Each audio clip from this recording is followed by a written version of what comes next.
Hey, stop! Tu roules sur le boulevard BD, cet album est fait pour toi. Les Schtroumpfs, tome 41, Gargamel, l'ami des Schtroumpfs. Pour leur première rencontre, l'enchanteur Omnibus a réussi à déstabiliser Gargamel. Il le convainc que son entreprise de destruction des Schtroumpfs est vaine, que le combat est perdu d'avance.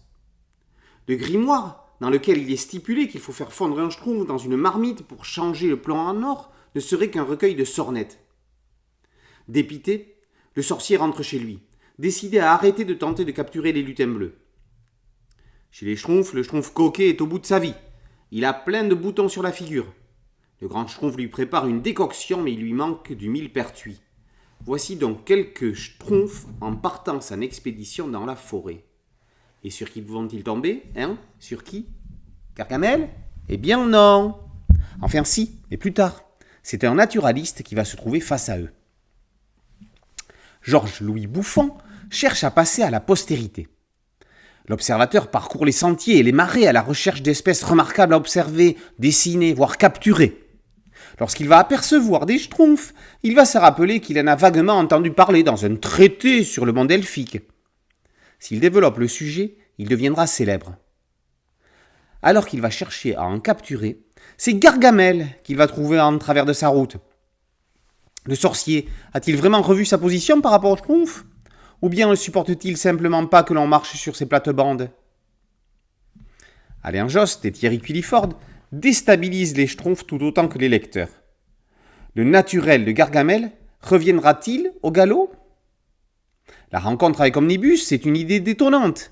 Dommage que le passage soit si bref. Pour une fois, les scénaristes sortent de la problématique de base que l'on trouve dans la quasi-totalité des albums des Schtroumpfs, à savoir un problème assimilable à un sujet contemporain que les lutins doivent résoudre. Ici, ils vont devoir composer avec la fourberie de l'âme humaine. Georges-Louis Buffon est une transposition de Georges-Louis Buffon, jardinier de Louis XVI et auteur d'une histoire naturelle, l'un des premiers ouvrages sur la transformation des espèces et leur mode de vie.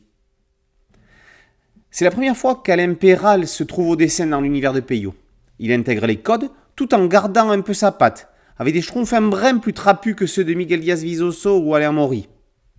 Le dessinateur montre qu'on peut respecter des codes en restant soi-même. Il serait enfin temps que les auteurs des studios Peyo puissent bénéficier de leur nom en couverture des albums. Les Schtroumpfs font partie de ces séries classiques qui traversent le temps, presque dans l'indifférence. Pourtant, contre vents et marées du temps qui passe, ils sont toujours là et jamais ne déçoivent. Bien sûr, le charme des premières aventures n'est plus vraiment là, mais ils sont toujours là, eux, avec sincérité et une certaine élégance, respectant les lecteurs. Les Schtroumpfs, tome 41, Gargamel, l'ami des Schtroumpfs, par Jost, Culliford et Péral, est paru aux éditions Le Lombard. Boulevard BD, c'est un site dédié, un podcast audio et une chaîne YouTube. Merci de liker, de partager et de vous abonner. A très bientôt sur Boulevard BD. Ciao.